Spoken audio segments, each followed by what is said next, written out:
भक्तों, ओम नमः शिवाय, श्री शिवाय नमस्तुभ्यम, जय श्री महाकाल। जी हाँ भक्तों, क्या आपके भी घर में कोई ऐसा व्यक्ति है जो बहुत ज्यादा नशा करता है? उसके नशे से आप लोग परेशान हैं।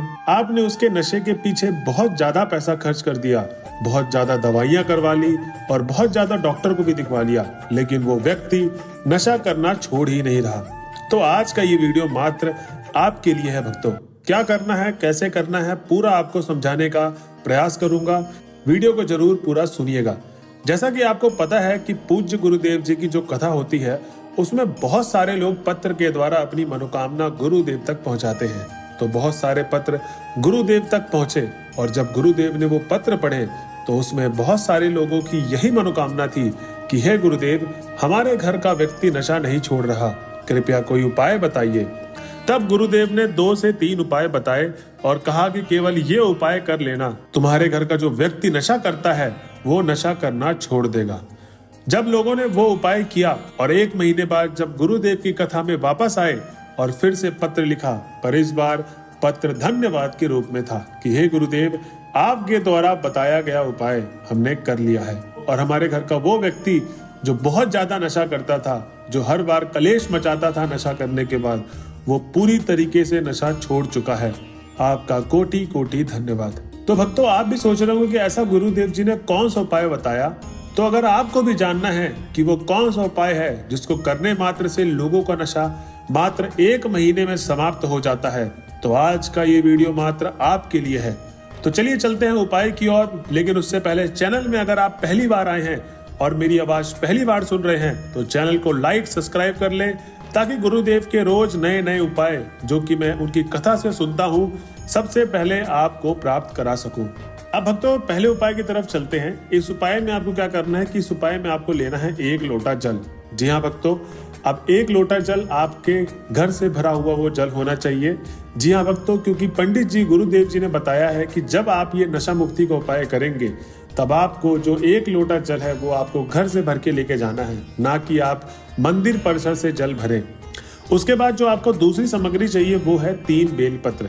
जी हाँ भक्तों, 3 बेलपत्र। अब आपको बेलपत्र कटे पिटे नहीं लेने हैं, कोई खंडित बेलपत्र नहीं लेना है, क्योंकि भक्तों ज्यादातर लोग क्या करते हैं कि हमेशा आधा अधूरा उपाय सुनते हैं। आप लोगों में से कई सारे ऐसे लोग होंगे जो थोड़ा बहुत उपाय सुनेंगे और उस उपाय को काट के बस वो उपाय करने चले जाएंगे। अब इस सिचुएशन में गुरुदेव जी ने बताया है कि आधा अधूरा उपाय जब कोई इंसान सुनता है और उस उपाय को करता है तो उस व्यक्ति की मनोकामना कभी पूर्ण नहीं होती, क्योंकि आधा अधूरा ज्ञान भी सर्वनाश का कारण होता है।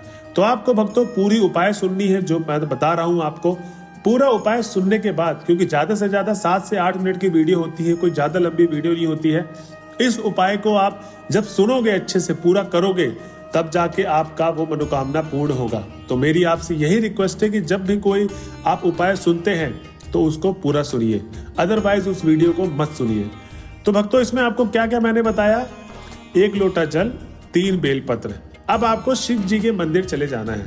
अब ध्यान रहे कि जब आप शिव जी के मंदिर की तरफ जाएंगे तो उस दौरान जो आपका रास्ता होगा आपके घर से लेके शिव जी के मंदिर का, उसमें आपको एक मंत्र का उच्चारण करते हुए आपको मंदिर की तरफ जाना है। वो मंत्र होगा श्री शिवाय नमस्तुभ्यम।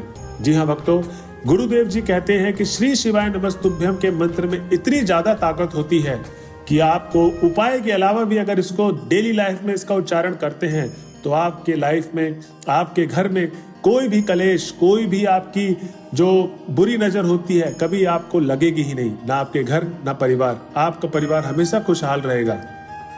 तो आपको इस पूरे रास्ते में किसका मंत्र जाप करना है, श्री शिवाय नमस्तुभ्यम का।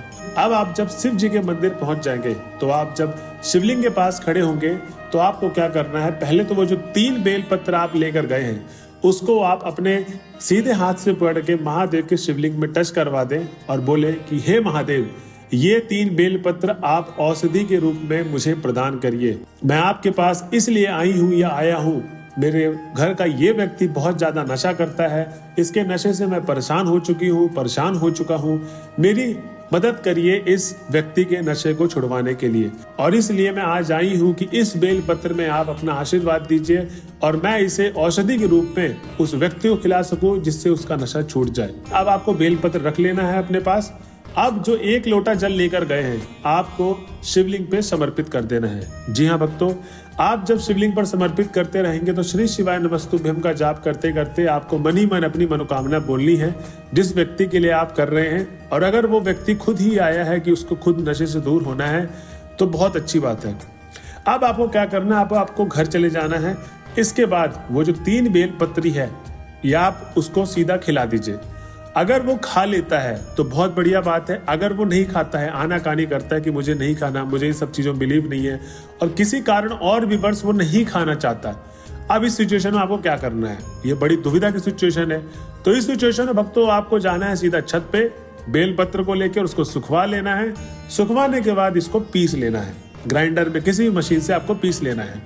अब पीसने के बाद जब भी उस इंसान को, जो व्यक्ति नशा करता है, उसको आपको इस बेलपत्र का पाउडर जो आपने पीसा है वो आपको खाने में या तो चाय में किसी में भी आपको मिला देना है और थोड़ा थोड़ा मिलाए जिससे उसको पता ना चले। और जब वो खाना खाएगा तो आप देखिएगा भक्तों, इस उपाय को करके लाखों लोगों ने अपने उस व्यक्ति के नशे को छुड़वाया है। तो ऐसे ही आपका व्यक्ति जिसके लिए आप नशा मुक्ति का उपाय कर रहे हैं वो व्यक्ति भी नशा जल्द से जल्द छोड़ देगा। अब चलते हैं दूसरे उपाय की तरफ। तो भक्तों, जो मैंने पहला उपाय बताया उसको आप किसी दिन भी कर सकते हैं।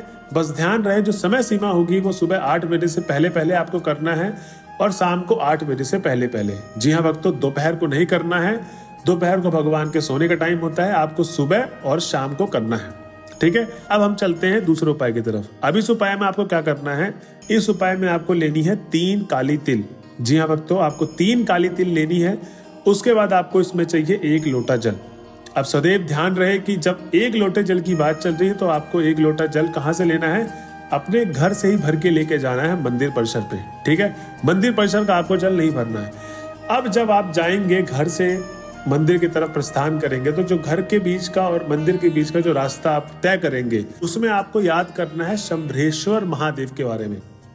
जी हाँ भक्तों, शंभरेश्वर महादेव का नाम लेते लेते आप जब मंदिर पहुंच जाएंगे, अब आप शिवलिंग के पास खड़े हो चुके हैं। अब आपको क्या करना है, शंभरेश्वर महादेव का 5 मिनट जाप करना है और आपको श्री शिवाय नमस्तुभ्यम बोलकर और अपनी मनोकामना बोलकर आपको वो जल अर्पित कर देना है जिसमें आपने 3 तिल डाल रखा था जल के अंदर। ठीक है भक्तों, यही थी आपकी उपाय। अब ये आपको उपाय करना कब है, ये आप किसी भी दिन किसी भी समय कर सकते हैं। इस उपाय का कोई भी समय सीमा नहीं है और जैसे कि पहला उपाय भी था इसकी भी कोई समय सीमा नहीं थी, आप कभी भी कर सकते हैं। और ध्यान रहे भक्तों, क्योंकि मैं इसलिए बता रहा हूँ, सारे उपाय आप किसी भी समय नहीं कर सकते। हर उपायों का एक समय होता है, एक दिन होता है, एक गुरुवार सोमवार ऐसे कोई ना कोई दिन होता है। तो ये थी आज की वीडियो। और वीडियो अगर अच्छी लगी हो तो हमारे चैनल में कमेंट करके जरूर बताइए कैसी लगी वीडियो और श्री शिवाय नमस्तुभ्यम करके कमेंट जरूर करिएगा। मिलते हैं अगले वीडियो में, ऐसे ही बने रहे हमारे चैनल में। गुरुदेव के बहुत सारे अचूक उपाय आपको मिलते रहेंगे जिससे आपकी मनोकामना अपने लाइफ की पूरी कर पाए।